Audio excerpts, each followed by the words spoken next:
He thought his money made him untouchable, until the judge said two words that changed everything. The courtroom was packed. Cameras lined the back wall. Reporters whispered to each other, tapping notes on their laptops. The air held that heavy silence unique to high-profile trials, the kind where everyone in the room knew they were about to witness something historic. And at the center of it all sat Richard Sterling, a man worth billions, a man who built his empire with sheer cunning and ruthlessness, a man who believed the rules applied to everyone but him. Sterling lounged back in his seat, completely unfazed. He was dressed in a tailored gray suit, crisp white shirt, no tie, because why bother? This wasn't a man who played by anyone's standards. His cufflinks alone probably cost more than the average juror's annual salary. His expression? Pure amusement. This was just another meeting to him, another boardroom where he could manipulate the players and walk away untouched. The murmurs in the courtroom died down as the bailiff stepped forward. All rise. The room moved as one. Reporters, attorneys, spectators, even the jury, all standing in respect for the judge about to enter. But not Richard Sterling. He stayed seated, arms crossed, smirking. A murmur spread through the courtroom like a ripple in still water. The reporters took note. The jury stole quick glances at him. The prosecuting attorney tightened his jaw, already sensing what kind of day this was going to be. And then Judge Mia Adams entered. She was a woman who commanded respect without needing to ask for it. Mid-50s, sharp eyes, a calm but unwavering presence. She had seen arrogance before, entitled executives, corrupt officials, wealthy men who believed power was a shield. She barely glanced at Sterling. She didn't flinch, didn't pause, didn't acknowledge the blatant display of arrogance. She simply took her seat, adjusted her robe, picked up the file in front of her. Court is now in session. Her voice was steady, controlled, but the energy in the room had already shifted, because everyone was wondering the same thing. What was Richard Sterling trying to prove? And more importantly, what was he going to do next? But whatever they expected, they weren't ready for what was coming. A thick silence clung to the air, stretching uncomfortably across the room. Everyone had seen it. Sterling's refusal to stand wasn't just arrogance. It was a statement. A low murmur rumbled through the crowd, the kind of hushed whispers that only happen when people are trying to make sense of something they know is wrong but can't quite believe they just witnessed. One of the reporters, a young woman with a notepad covered in shorthand scribbles, leaned toward her colleague. "Did he just?" she whispered. "Yeah." The court clerk barely flicked his eyes toward Sterling, his expression unreadable. The bailiff, standing firm near the judge's bench, shifted slightly, waiting for a cue from the judge. But Judge Adams. She didn't react, didn't pause, didn't look his way. She simply continued, moving through the formalities like nothing had happened. It was a move only a seasoned judge could pull off, not giving men like Richard Sterling the satisfaction of knowing they'd rattled you. But everyone else in the room, they weren't as composed. The jury exchanged quick glances. Some of them, mostly older members, pressed their lips into a thin line, their irritation visible. Others seemed uncertain, glancing at Sterling as if trying to gauge if this was a stunt or something deeper. The prosecutors at their table were tight-lipped, focused, but their lead attorney was gripping his pen with white-knuckled intensity. On the other side of the room, Sterling's legal team remained still, practiced, unreadable. They were used to his antics. They had been paid handsomely to pretend nothing was ever out of place. But even they knew this was different. Sterling wasn't just another rich man with an expensive lawyer. He was a man who had spent decades bending the world to his will. And now, he was facing Judge Mia Adams, a woman who didn't flinch in the face of power, a woman whose record was impeccable, who didn't care about money, didn't care about influence, didn't care about the games men like Sterling played.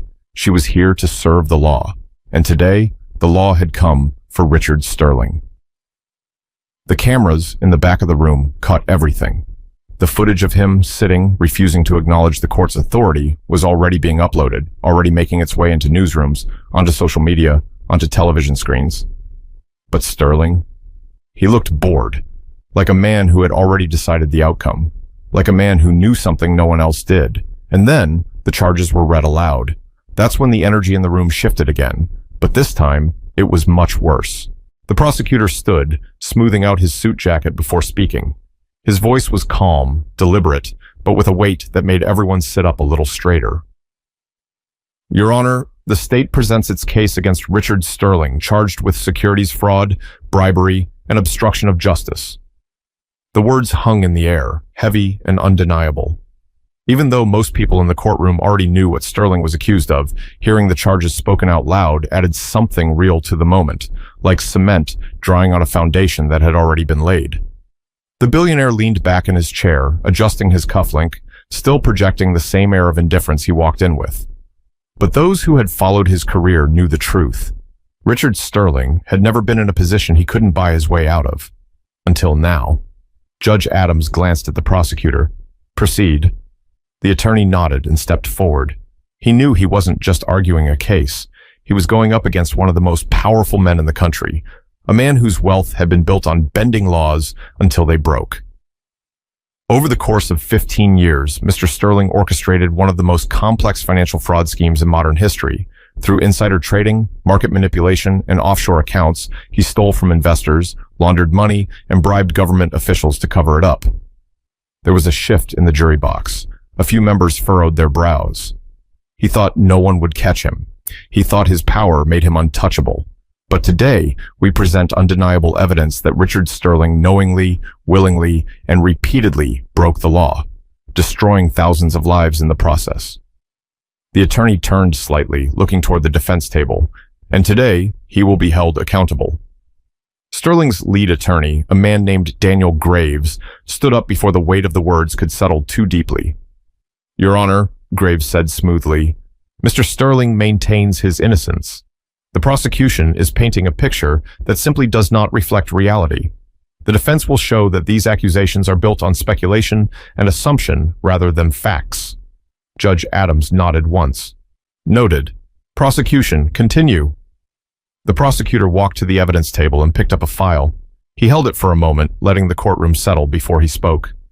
Mr. Sterling, would you like to address the court? For the first time, Sterling moved. He leaned forward, resting his elbows on the table. The smirk was gone, not replaced with fear, but with something else, something colder.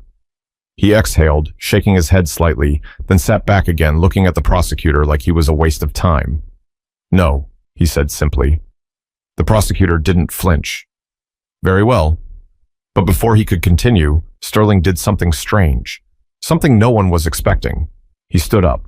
Not to address the judge, not to speak, but for an entirely different reason. And that's when everything changed.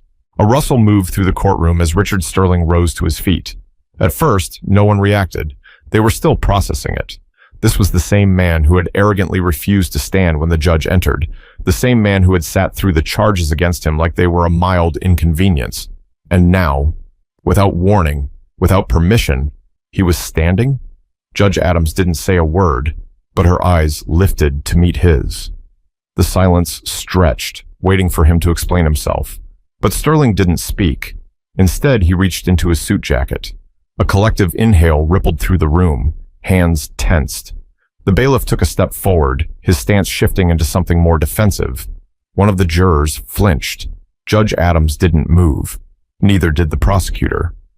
But the moment held something new now. Something tight. Then slowly, Sterling pulled out a piece of paper. Not a weapon, not some bold act of aggression. A single folded document. The room exhaled, but only slightly. Sterling took his time unfolding it, smoothing it out with the tip of his fingers. Then finally, he spoke. Since everyone in this room seems so eager to put me away, he said, his voice cutting through the tension like a knife, I thought it'd be interesting if we took a moment to see the full picture. The prosecutor frowned. Mr. Sterling, this is not your time to speak. Sterling ignored him. For weeks, I've sat back and listened to the media paint me as some kind of villain. And sure, I get it. Billionaire bad guy, easy story. But here's something they don't want you to know. He lifted the paper higher. What if I told you that some of the very people who are trying to put me behind bars are guilty of the same crimes? A ripple of shock moved through the room. Whispers exploded among the reporters. Some scrambled to write. Others checked their cameras to make sure they were capturing everything. Judge Adams finally leaned forward, her voice sharp. Mr. Sterling, if you do not sit down, I will hold you in contempt. Sterling turned to face her fully.